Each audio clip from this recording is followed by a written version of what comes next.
చిరంజీవితో problem ఏంటంటే he has done movies, కానీ ఆ మూవీస్ అన్ని కూడా అంత గ్రేట్ సక్సెస్ హిట్ అయితే సంపాదించలా.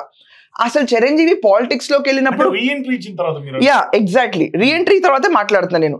ఒక్కసారి చాప్టర్ క్లోజ్ అనుకుని వెళ్ళిపోయిన తర్వాత మళ్ళీ రావటం అనేది చాలా బాగోలేదు. ఆయన ఓన్ వర్డ్ పైన ఆయన నుంచోకపోవడం కొంచెం ఇరిటేటింగ్ గా ఉంది.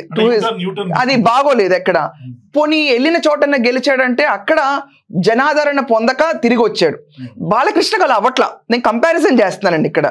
సో జనాదరణ పొందకుండా తిరిగి వచ్చిన బ్యాచ్ కాదు బాలకృష్ణ.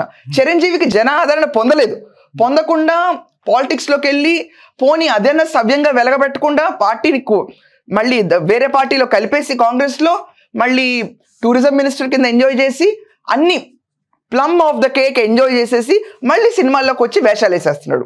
వేషాలు వేసినా పోనీ ఏమన్నా అది గెలిచిందండి. ఇప్పుడు విశ్వంబర వస్తుంది ఈ ఇయర్. ఐఎమ్ 100% షూర్ అదంత గ్రేట్ కాడదు. Because charisma of the person what Balakrishna carries Chiranjeevi carry చేయలేడు.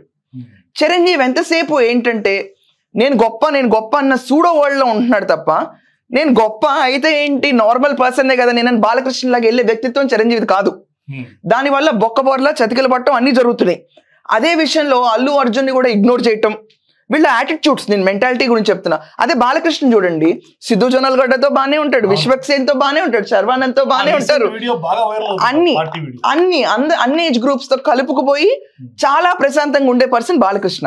బట్ వీళ్ళు కలవాలంటే ఒక స్కీము, ఒక ప్లాన్, ఒక నెట్వర్క్ ఇంత చేసుకోబట్టే గేమ్ చేంజర్ అలా కొడుకుదే ఆడించుకోలేకపోయాడు. అటు అల్లు అర్జున్ మెగా ఫ్యామిలీ నుంచి వెళ్ళిపోయి సొంతంగా అల్లు ఆర్మీ అని పెట్టుకుని పైకి వెళ్ళిపోయి స్టేజ్కి వెళ్ళాడు. So it's a perfect failure in planning and execution what ever he does. దీని గురించి స్పెషల్ గా మాట్లాడాలంటే విశ్వంబరాకి అంత హైప్ ఉండదండి. ఎందుకంటే చిరంజీవి యాక్షన్ లోకి వచ్చేటప్పటికి చాలా పేలవైన యాక్షన్, స్క్రిప్ట్స్ కూడా చాలా, అంటే మనం 30 ఏళ్ళలో చేసే స్క్రిప్ట్ 65 ఏళ్ళు అప్పుడు చేయకూడదు. అలాంటి స్క్రిప్ట్ సెలెక్షన్ జరుగుతుంది ఈ విషయంలో. బాలకృష్ణకి ఏజ్ లిమిట్ ఉండదండి. ఏజ్ చేసినా బాలకృష్ణ బాగుందంటారు. అది మాస్ క్రేజ్. చిరంజీవికి మాస్ క్రేజ్ అనేది 0. ఈ 0 సిచ్యువేషన్ ఆయన ఎంచుకుంటున్న స్క్రిప్ట్స్ ప్రకారం he's going to be utter failure when comes to films అండి. నేను అంటుంది he's doing his good work through blood bank or something else whatever it is. But Balakrishna చేసినంత డీప్ రూటెడ్ గా రియల్ పర్సన్ లో కూడా చిరంజీవి అంత చేయలేకపోయాడు. Connectivity in person to person చిరంజీవికి కంపేర్ టు బాలకృష్ణ 0 అని చెప్పుకోవాలి.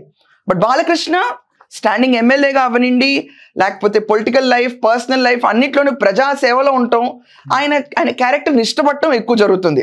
ఇప్పుడు ఆయనది బోళా శంకర్, వాల్తేరు వీరయ్య, గాడ్ ఫాదర్, ఆచార్య ఉన్నాయి. ఏమంత పెద్ద గొప్పగా అన్ని అవి. డాకు ఒక్క కలెక్షన్ అంత ఉండదు, అన్ని సినిమాల collection. So to be frank, Chiranjeevi is a failure in compared to Balakrishna.